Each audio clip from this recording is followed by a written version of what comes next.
हमारे साथ बातचीत के लिए ज्योतिषपीठ के शंकराचार्य स्वामी अभिमुक्तेश्वरानंद जी महाराज जुड़े हैं। अनेक यात्राओं के साथ साथ वैवाहिक महोत्सव में भी शामिल हुए हैं कंबानी परिवार के, जिसको लेकर खूब चर्चा हुई। हम बात करेंगे महाराज जी, उस वैवाहिक महोत्सव की खूब चर्चा है हमारे देश में, क्या कुछ बातचीत हुई, आप शामिल हुए हैं?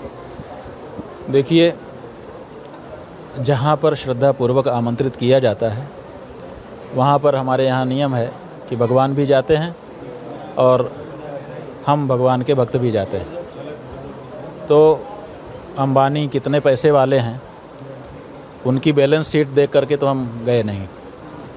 हम तो जहाँ पर श्रद्धा से बुलाया जाता है वहाँ जाते हैं। उन्होंने भी श्रद्धापूर्वक आमंत्रित किया तो गए। आयोजन में कुछ ऐसी विशेष पद्धति रही हो जो आपको बेहद प्रभावित की हो, जो आज के समाज के लिए? पद्धति की बात नहीं है, बात यह है कि हमने कहा कि भाई हम आजकल विवाह आदि में जाना पसंद नहीं करते हैं। क्यों नहीं पसंद करते हैं उन्होंने कहा, तो हम लोगों ने कहा कि आजकल विवाह में शराब परोसी जाती है, मांसाहार परोसा जाता है, अशास्त्रीय विधि की जाती है। उत्सव तो बहुत बड़ा किया जाता है, नाच गाना बहुत किया जाता है, लेकिन वेद विधि, शास्त्र विधि कमज़ोर होती है। तो इसीलिए हम लोगों ने विवाह आदि में जाने का क्रम बंद कर रखा है। एक तरह से कम जाते हैं, नहीं जाते ऐसी बात नहीं है। जहाँ विधि विधान के साथ होता है वहाँ तो जाते ही हैं। तो उन्होंने कहा कि नहीं, हमारे यहाँ जो हम विवाह का कार्यक्रम कर रहे हैं कई महीने चल रहा है, जब से शुरुआत हुई है तब से, लेकिन हमने आज तक ना परोसा है और ना परोसेंगे शराब।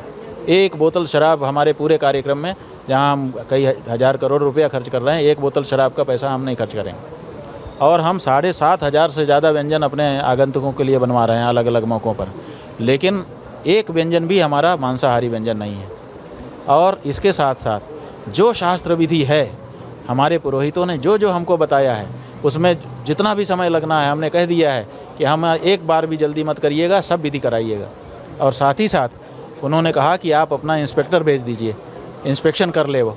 अगर वहाँ पर हम कुछ अशास्त्रीय कर रहे हों तो आप तुरंत हमारा कान पकड़ लीजिए। हम चाहते हैं कि पूरी तरह से जो शास्त्र विधि है उसका पालन करते हुए हम ये कार्य करें। तो हम लोगों को लगा कि ये अच्छी बात है, और अगर ऐसा कर रहे हैं तो अच्छी बात है।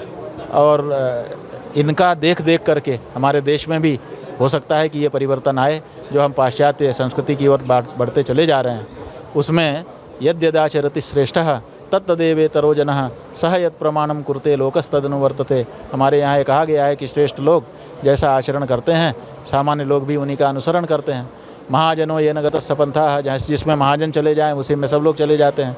तो ये विवाह एक आदर्श विवाह, प्रेरक विवाह बन सकेगा तो जाना चाहिए। तो गए, द्वारका के शंकराचार्य जी महाराज भी आए और बहुत सारे दूसरे संत महात्मा आचार्यगण भी वहाँ गए।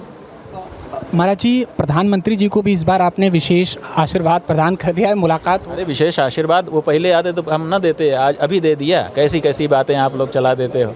अरे वो पहले भी अगर आते, 10 साल पहले आते तो हम तब भी आशीर्वाद देते। आज भी जब आए तब दिया, जो आया सो पाया, जो नहीं आया तो कैसे पाएगा। तो आए थे वो तो पा गए, इसमें कौन विलम्ब हो गया उनको आशीर्वाद? नहीं, विलम्ब की कोई बात नहीं है। बात यह है कि जब आए तो आगत का स्वागत हमारे यहाँ संस्कृति भी है, और उन्होंने श्रद्धापूर्वक प्रणाम किया, आए हमारे पास चल करके, तो हमने हृदय से उनको आशीर्वाद दिया। हालांकि कुछ ऐसी भी जो उनकी योजनाएं रहीं, जैसे काशी की बात कर लें, काशी का काशी विश्वनाथ। देखिए, हम ये मानते हैं कि हर व्यक्ति में गुण दोष होते हैं। कोई भी व्यक्ति पूरी तरह से गुणी नहीं होता, कोई व्यक्ति पूरी तरह से दोषी नहीं होता। इसलिए मुद्दे पर व्यक्ति के बारे में राय कायम करनी चाहिए। तो इन टोटल जो लोग राय कायम कर लेते हैं कि ये अच्छे ही होंगे, ये बुरे ही होंगे, हम इस राय के नहीं हैं। इसलिए हम क्या करते हैं कि हमसे जो व्यक्ति जुड़ा है या जिससे हमारे सरोकार हैं, उसके गुण दोष का विवेचन करते हैं। तो जहाँ दोष होता है वहाँ फटकारते हैं गुरु होने के नाते, और जहाँ गुण होता है वहाँ प्रशंसा करते हैं, पीठ थपथपाते हैं कि बेटा बहुत अच्छा किया, आगे और अच्छा करना, तुमको कोई ज़रूरत हो तो हम हैं, ये हमारा काम है। तो जहाँ उनसे कोई गलती करवा लेते हैं, उनके लोग, आसपास के लोग हैं, जहाँ उनसे कोई दोष पाप करवा लेते हैं, तो मोदी जी जो है आज देश के हमारे प्रधानमंत्री हैं, लेकिन हम हिंदू आचार्य, हिंदू गुरु होने के नाते जानते हैं कि हमारा इस जीवन के अलावा भी एक जीवन है। हमारे यहाँ पूर्व जन्म और पुनर्जन्म हिंदू धर्म में अनिवार्य माना जाता है। तो जब हम मरेंगे तो हमारी जीवात्मा जो है वो यमराज के दरबार में खड़ी होगी, और जब खड़ी होगी तो वहाँ ये नहीं देखा जाएगा कि ये शंकराचार्य है, वहाँ हमको शंकराचार्य का प्रोटोकॉल नहीं मिलेगा। हम प्रधानमंत्री हैं तो प्रधानमंत्री का प्रोटोकॉल वहाँ नहीं मिलेगा, तो वहाँ क्या मिलेगा? वहाँ हमारे गुण दोष देखे जाएंगे, मेरिट पर निर्णय होगा। तो जब मोदी वहाँ खड़े होंगे, आप कल्पना करिए, हम कल्पना करते हैं कि जब मोदी वहाँ जाके खड़े होंगे तो उनके गुण दोष का विवेचन होगा। तो तूने प्रधानमंत्री पद का मौका मिला था कि हाँ मिला था, बना था, अधिकार तेरे हाथ में आया था, तो तूने गौ हत्या क्यों नहीं बंद की अगर हिंदू था? कितनी गौ हत्याएँ हुई हैं तो चित्रगुप्त निकाल करके बता देंगे कि इनके कार्यकाल में इनके द्वारा सब्सिडी वाली मशीनों से, इनके द्वारा दिए गए लाइसेंस से इतनी गायें काटी गई, तो उतनी गौ हत्या का पापी हो जाएंगे, नरक में ढकेल दिए जाएंगे। इसी तरह से कितने मंदिर तोड़े, कितनी मूर्तियाँ तोड़ी, इसका भी दोष आएगा। तो हम चाहते हैं कि जब इनका शरीर पूरा हो तो इनका परलोक भी बने। लोक तो बना है, प्रधानमंत्री बने हो, लेकिन परलोक के बारे में कौन सोच रहा है? परलोक के बारे में धर्माचार्य सोचेगा। तो हम उनके लोक और परलोक दोनों के बारे में सोचते हैं, और इसीलिए हमको लगता है कि इतना अच्छा आदमी इतने अच्छे बड़े पद पर गया, कल की इसकी क्या गति होगी, कल की दुर्गति ना हो जाए, इसके बारे में भी इसको सचेत कर देना चाहिए। और जहाँ तक कहने का हमारा काम है, देखिए सुप्रीम कोर्ट फैसला देता है, पुलिस नहीं है, पुलिस विभाग में वो फैसला जाता है, पुलिस क्रियान्वयन करती है। उसी तरह से हम आचार्य हैं, हम भी धर्मशास्त्र सम्मत जो बात है उसको कह सकते हैं।